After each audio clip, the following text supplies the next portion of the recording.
What is going on, guys? Welcome to episode 2, man. I'm sorry. I've been in a rut, you guys. I've been dealing with some personal things, but I'm back. And there's been a lot of good basketball being played, man. Um, but let me start off with I hope everybody's, been blessed. And I want to start making this a habit, man. Pray today, pray before you go to sleep. And if you haven't already, like and subscribe, turn on post notifications. And I'm gonna try to stay consistent with this, man. And I got my notes, bro. I got my fucking notes. And I'm gonna try to touch on everything today. I promise. I promise. I promise. The thing I want to start with today: Chicago Sky has been disrespecting Angel Reese, man. Number 7 pick in the draft. I feel like she should have been higher. They didn't welcome her like I feel like they should. Um, I feel like I really wanted her to go to the Sparks. I really don't have a favorite WNBA team. I just really like the plays that they make. So I really got favorite players and stuff. Obviously, Caitlin Clark got a whole red carpet and everything, man. I'm not comparing. I'm saying they are the two that made the NCAA exciting. Um, Way more viewers than the men's basketball in college. So I feel like the the league should have done better by her. I feel like welcoming her into the league. Um, Secondly, man, Jason Whitlock, you a bitch. I don't like Jason Whitlock, man. I ain't like them ever since Stephen A. Smith came at him about it. About how he be talking to people, man. And I had never heard of Jason Whitlock like that. I thought he was just covering football at first. I had never seen him cover basketball. When Stephen A. Smith, I watch a lot of Stephen A. Smith's, man. When he got out of his character and started talking to the camera, eye to eye with the camera about Jason Whitlock, I really see it. Like I started having to YouTube Jason Whitlock, and we got this thing in our community called Coons, and that brother is masked up. I don't like him, bro. He had the nerve. Mind you, every woman at the WNBA draft, look beautiful in their own right with their dresses and everything, man. Um, I'm not gonna shit on any of them because um, I'm obviously not the target audience when it comes to what they were wearing. And I'll never tell a woman what to wear. But Jason Whitlock had the nerve to tell Angel Reese to cover up. Who is you? I'm not one to always body shame somebody, but you fat. You probably know 3 fat people, and you 2 of them. You got the nerve to tell this woman, mind you, this is almost still a child. Almost, she's a young woman. Maybe 20, 21, 22. You telling her to cover up, bro? Who do you have at home that you be telling this to? And it's like, I'll probably never make much money as Jason Whitlock, but money don't unlame you. And you the lame, a big lame. And you on all fours, just crawling around, being a snake to people. That's all, man. I ain't gonna let them take too much of this, man. So my next thing, man, Jonte Porter, the dumbest nigga in NBA history. Second to none, man. Caught betting on himself. The lower, obviously, he's not that good. He averages 4 points a game, uh, maybe 1 assist, -1 blocks. I don't know. He's not good, right? He's taking up jersey space. Had a $2 million contract and risked that to make 20K and all his betting. I don't know how you wasted a $2 million contract. You're almost in like the 1% of millionaires. You're basically a millionaire, and you decide to risk that all. A great opportunity that most kids, speaking figuratively, would die for. Um, you took up a spot that could have been somebody else's, and you wanted to bet on yourself because you wanted more money. Not that I condone it, but you should have did it a different way that wouldn't create this paper trail and you wouldn't be found out. I don't know how dumb you are, but you should have known that these apps, they have a really strict database and they're gonna find you, bro. There's no way you can cheat the system. And you tried, and look at you, banned for life. Banned for life. Go somewhere else and hoop, bro. Go somewhere else and take up jersey space. You're not even that good of a player to be doing this type of thing. I guess that's why you thought you weren't gonna get caught. They're gonna catch you, bro. They're always gonna catch you. Tristan Thompson is the 34th man on the bench, and he got caught taking steroids for no reason, just to average 4 points a game. So y'all in the same boat paddling, but different ways.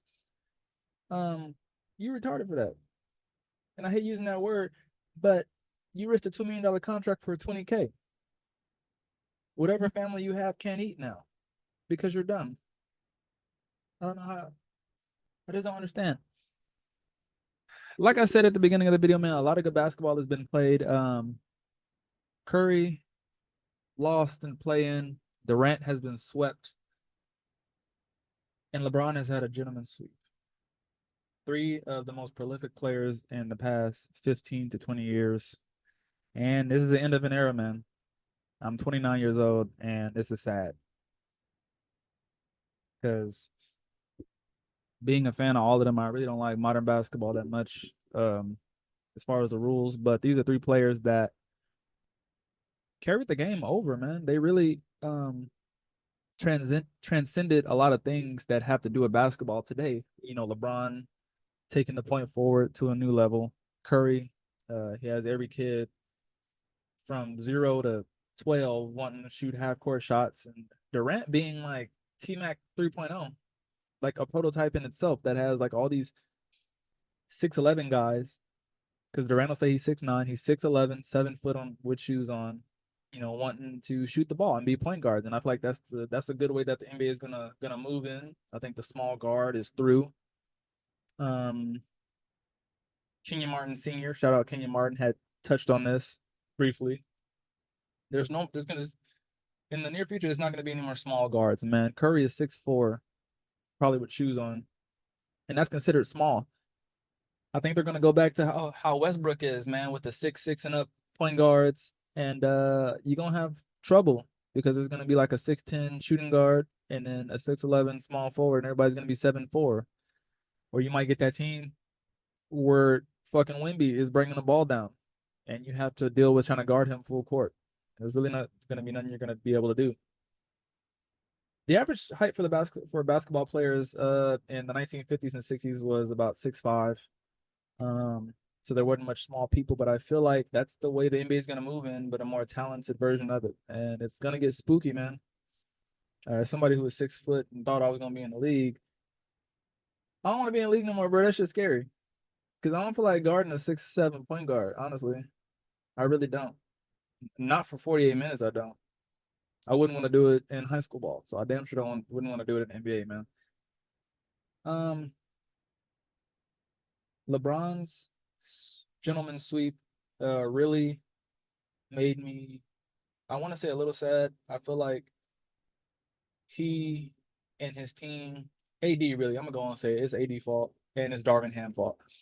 AD should have done more against Jokic because of how good AD is. I feel like he never wanted to take the keys this whole season, even though he's played the most games. He played more games than LeBron this season. He played like 70 games, I believe, and he didn't want to take the keys. We asked you to be available. You were available. Okay. When we said that we want you to be available, we really wanted you to not make LeBron work so hard. And I don't want to be the one to make excuses that he's 39 years old, because if you lace him up, you're going to play. But you are 30. Okay. So I don't even know how to explain this without being mad about it. Darvin Ham needs to take his fucking hands out of his pockets and make some adjustments. Okay. I don't feel like he's listening to any of the coaching staff. I feel like he's trying to see how things play out. He was a bench player on the motherfucking Pistons. Okay. So honestly, I wouldn't expect him to know much about the game of basketball because he doesn't look like he studied too much while he was a player. Not to say that he's not a smart man when it comes to the game of basketball. He knows way more than me because he played. But to be a coach with LeBron James on your team, you have to know just as much more than him, or you have to know things that he doesn't, so that y'all can mesh. LeBron is probably the smartest basketball mind that this game has ever seen, and he knows a lot. He knows all 30 teams' playbooks. He knows all their counters, and unless you're Kobe or Michael, You can't outthink him, and it's hard to. We've seen that time and time again, whether he loses in the finals or not. Which is this, which I don't really care. It doesn't really matter to me. I make fun of it for trolling, but um, he's a great basketball mind. So if you're gonna coach him, who's played 21 years in the league, you better know something. You better know how to make adjustments that he doesn't see that need adjusting. And we see that Darvin Ham was not able to do that. And I don't think he should be fired from it, from his job, his head coaching job. I feel like he should be put around a coaching staff that can smack him on the back of his head figuratively and let him know that these are adjustments that need to be made. You need a great full system to work. Um, I think scouting needs some work. Scouting reports look like they were shit. Jamal Murray was having his way, man. And I think in game 2 and in game 5, he had the game winners. I don't know why they had Austin Reeves on him. I don't know why they didn't have somebody, longer. No, did he? Um, like Ryu for the most of the game. Just make him kind of waste a little energy. He's gonna give it to Jokic eventually. Just make him waste more energy. And they didn't do that. And I feel like because they didn't have anybody taller on him, that they paid the ultimate price, which was Jamal Murray being able to get his rocks off. And he was shooting kind of terrible that game. Not too terrible, but he wasn't shooting that good. But you let him kind of get into a rhythm in like the third and fourth quarter. And that's ultimately, you don't want scorers that can score do that. Like you don't want Gilbert Arenas or Kobe getting a good look at the baskets where like even if it rims out, you don't want them to get another shot now because now they know what the fuck how this shot is supposed to go. Even like people like LeBron who don't usually shoot the ball, like they're not jump, he's not a jump shooter, but that's not somebody you want to let get a rhythm, and you let him get a rhythm. Um, I can't complain though. Whatever. The Bucks got 4-2, bro. And I thought they would have done a lot more, but I can't blame Giannis because Giannis was hurt. He was hurt last year when the Heat beat their ass, but I think that was last year. But you can't really say nothing, bro. He's always hurt when the playoffs come in, man. There's not too much you can do about it. Chris Middleton tried to show up. He had like a 40-point game, I believe, in game 5 or so, maybe game 4 or 5. And Dame was trying to show up, bro, but he was giving us one half Portland Dame, and like the second half he was giving us 8-year-old Dame, and that's unacceptable. Pat Bev was trying to do something. He's hurt as well. He needs surgery on one of his hands, but obviously it didn't matter when he chunked the ball at that. Um, Indiana Pacers fan, I think it was fans. Um, I'm 50-50 on it, and I'm not gonna say I condone it, nor do I condemn him for it. But that fan had to have been talking shit because the fans have been talking shit through that whole series in Indiana um after I guess they were trying to get their get back because the Bucks fans had called Tyrese Halliburton's brother the N-word. So obviously, Indiana need to get their get back, man. And they were yelling F Bobby Portis a few times in the game. They were chanting it as a whole. But they were in unison. They were in unison on this shit. They knew what they were doing. You come to their house as the Pacers have always been like this, I guess, in a sense. The Pacers and the Knicks fans are like kind of some trolls. So you just got to deal, man. If you're gonna go in there, you got to get that win. You got to beat the shot up. Can't let them do that. Pat Beverly will probably be suspended. Their season is obviously over. He'll probably get fined and suspended for the beginning of next season. But I feel like it was for good reason that he threw that fucking ball. And I don't know what it is yet, and I'll do more research. But like I said, I don't condone it, nor do I condemn him. But there's more to it, and I didn't look it up before I did this video, and I'm sorry I didn't. Um, Next, bro, the LA Clippers, man, put a sign up that said Dallas to Cancun, and they said they didn't have anything to do with it. But I'm gonna say Dallas is, the Clippers did it. The Clippers put up a sign that said Dallas to Cancun, and they said they didn't have nothing to do with it. And obviously, it's a lie. It's a trolling tactic. And they ended up getting the shit beat out of them by 30 points, 93 to 123. So the Clippers probably shouldn't have done that. because all you did is activate Luka, who's averaging like 29 for the playoffs. And that's like bad shooting for him. That's like a low, obviously. I don't watch much Luka. Um, I'll be too busy watching Kyrie Irving, so I don't really look at Luka's numbers as what I should say. But yeah. So Luka had 35. He almost had a triple double, I believe. Why would you do that? Why would you activate him? Now, when they lose, um, that game is going on currently. By the time this airs, the game will probably be done. So whoever's the winner out of this game will play OKC, I believe, and it won't matter because well, I'm gonna say it won't matter. OKC would want to play Dallas. They don't want to play the Clippers, if that makes sense, because I feel like they'd match better against Dallas and it'd be a better series. The Clippers might dog OKC just because the matchups. They don't, they got Dort. Dort is a great defender. Shout out Dort, but who is who is Chet gonna guard? I mean, if he has to stay on Zubac, then sure, I guess. Um, Kawhi Leonard might come back and do a little some. But it'll take away from James Harden's shots, man. James Harden shoots a lot, but he tries to be an assist machine, and we already have a guy for that. His name is Russell Westbrook, and y'all aren't playing him enough. So Tyronn Lue, get that shit together. You made Russell Westbrook's numbers go down. I'm a little angry about it. And you got Bones Highland sitting on the bench. He played the game before last. What did he play? 27 seconds, I think. He didn't play a lot of minutes. 27 seconds, I think. That's what I seen him at when I was currently watching the game. He played 27 seconds. And then last game, he played 3 minutes, and it gave you 5 points.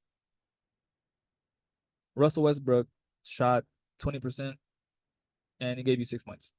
So if you're not going to play Westbrook, at least play the young guy because he's reckless and he gives you exactly what you need as far as he's a spark in the game. I can give you 5 points, bro. I'm not in shape to hoop, but you play me 3 minutes. The way the pacing is, I can give you fucking 5 points. I can give you a three and a layup, bro. Just Bones Highlight can do a lot for the Clippers. That he did a lot for the Nuggets. We've seen how exciting he was for the Nuggets.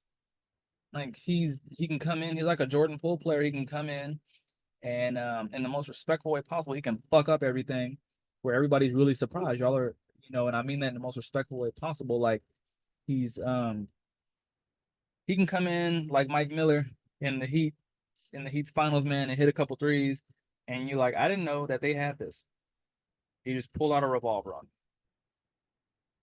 So I feel like the Clippers are really pissing away their talent in that aspect. When Bones Highland can really be somewhere flourishing and actually getting some burn and earning some real money. He can go somewhere and be a max player. He can go somewhere and get $100 million. And the Clippers know that. And I feel like, whoever's involved in benching him has a personal vendetta against him is who he got into it with. And they're trying to prove a point, you know, by not giving him any playing time. Obviously, some of these contracts have incentives, and he can't meet those incentives um, because he's not playing. And I feel like that's a waste because you're trying to prove a point. You're trying to make an example out of him, and that's not the person to do that with because he's an actually talented basketball player, man.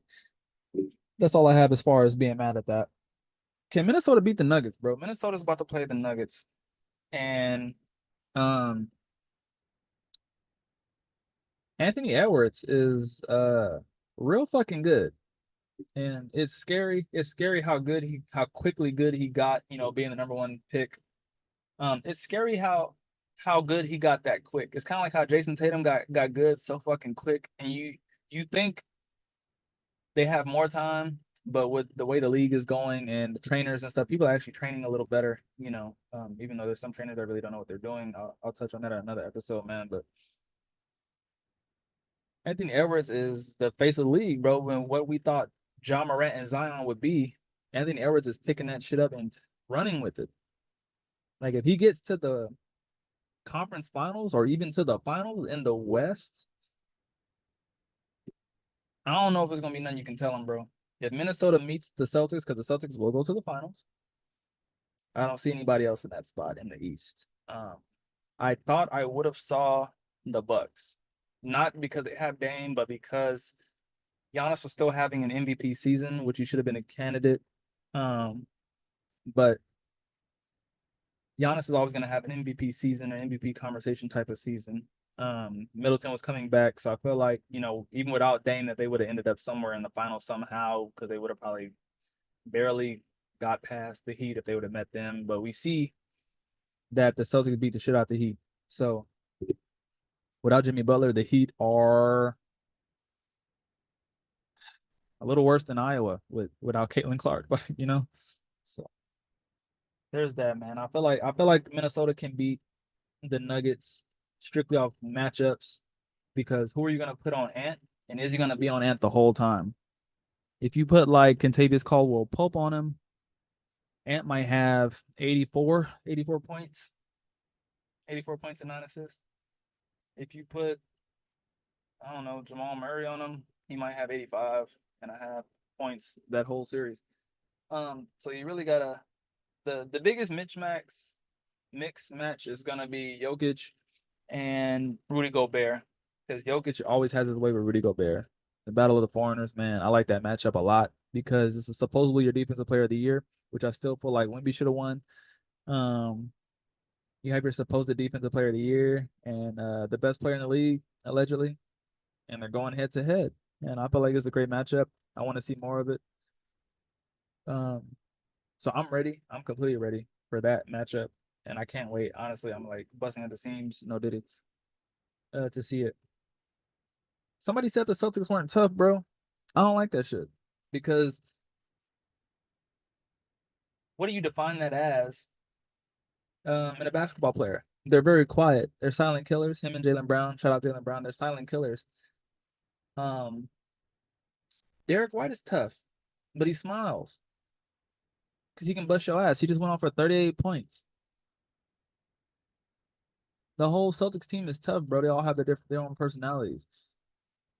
What do you want them to do? You want them to beat somebody's ass in the streets of Boston, to be labeled as, excuse me, tough? Or are you gonna call them hooligans because they beat somebody's ass in the streets of Boston? What do you want them to do, bro? Like, they're doing everything basketball players do. When they score and they get a little rhythm, they get to yelling and screaming. All basketball players do it. You know, they're making faces, when they do something bad or good. They're being regular basketball players. You want them to be tough. I don't understand what you're asking. You're not asking anything smart of them to do. I feel like your version of tough, whoever said this dumb shit, is what I'm trying to say. Your version of tough is you want them to try to punk somebody. And there's 450 grown men in the league. You're not gonna punk anybody. You're just a basketball player, bro. And whoever said it probably isn't even a basketball player.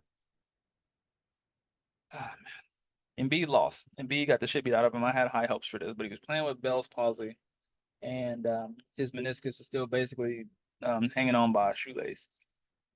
Um, I feel for him though, because he felt like he needed to play in order to try to will this team, and the Knicks were just better. Josh Hart. What's been going on with Josh Hart, bro? Josh Hart has been going off. A rebounding machine. What is he, a 6'4" shooting guard?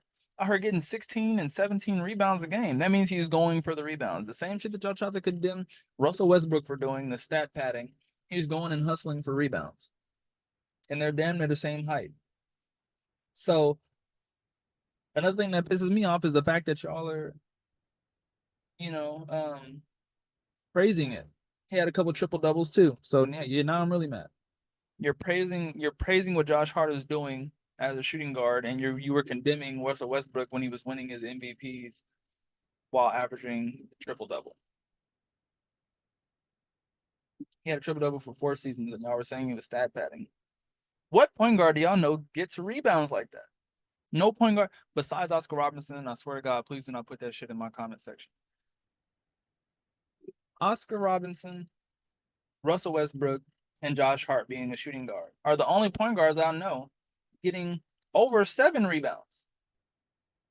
That probably will average over 7 rebounds for their career.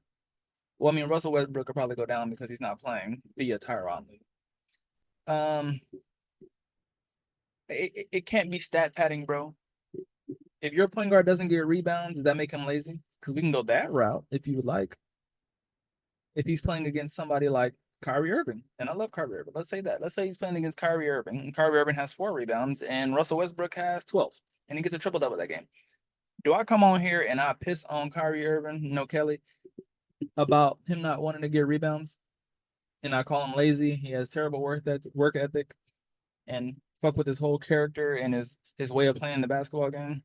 No, because that would make no exact sense. Because y'all will go on my comment section saying how much better Kyrie Irving is than me. So you can't say just because Russell Westbrook gets 12 rebounds that he's stat padding. You have to run and get a rebound in the paint where big men are. You can get that rebound over big men, then okay. You hustled for that. You're a ball. So I don't want to hear this I don't want to hear this shit no more. I don't. But big ups to Josh Hart because I feel like Josh Hart is ever since Julius Randle has been out and hurt, I feel like Jalen Brunson has been able to get his feet wet with the game, and he's been busting ass. I think he's averaging like over 40, or he averaged over 40 that series. I think he had a 47-point double double in one of those games. Josh Hart is averaging over 12 rebounds, I believe. I might be wrong. Don't quote me yet though. He's a viable piece. It's like you have to pay Josh Hart now. You have to pay him. You wanted to play Jalen Brunson. You wanted to pay Julius Randle. You thought they were gonna be like the dynamic duo, and look at these niggas. Look at them. They took quickly off that team, and shout out quickly because I'm not saying he's bad, but I'm saying because he's doing real good on the Raptors. I loved it. I love the Raptors for him, but he took his ass off that team. They were trying to get rid of quickly for a while because I think that the Knicks are really terrible with picking point guards. They try to be so guard heavy, and they're really shitty at picking point guards. Um, it's like they're cursed or something. But yeah, Josh Hart. They didn't fuck this up with Josh Hart, man. They got to pay him though. Josh Hart's gonna need that 100 mil, 110 or something like that. So you want to pay Jalen Brunson, but you're actually gonna have to like give both of them 100 mil, man. Julius Randle is probably sitting somewhere on the couch, like thinking about that shit because he's probably gonna be the least paid soon on that Knicks team. He's a turnover machine. Um, yeah, man. So right before I got on here, the Orlando Magic pushed a game 7 against the Cleveland Cavaliers. I really thought Cleveland was gonna close it out. They disappointed me. The Orlando Magic, I forgot their names, man. I forgot to write it down. They had 3 people with 22 points or more. 22 points or more. They had 2 people, 3 people. That's unacceptable. Shout out Franz Wagner, because he's good as shit. Um, Spider Mitchell had a 50 piece, and the next leading scorer was Darius Garland with like 20 something. I think that's the only 2 people who had over 10 points or 20 points or higher. I think somebody else had like 12 or something like that. It's all unacceptable, bro. Mobley, you got to do more. Shout out Mobley, you got to do more, bro. Oh, you got to do more. Jared Allen has been doing his thing, man. I don't know what's wrong with Jared Allen, man. He was a double double machine for a few games. It's like he's not inconsistent, but I don't know if it's his playing time or his afro, but he really I want more consistent. Like I need like 15 and 15 from him every game. He can do 15 points and 15 rebounds a game, like maybe 5 assists. That's damn near Hall of Fame stuff from a center, honestly, because no center's doing it. So you can get 15 points and 15 rebounds. You can probably get 10 assists. Like he can do that for the rest of his career, knowing he runs the floor. He's not gonna sit there and try to bang, elbow and all that shit. He's gonna be like, he's gonna try to get. He's gonna go for the blocks. He's gonna maybe try to get, 1.5, 2 blocks a game.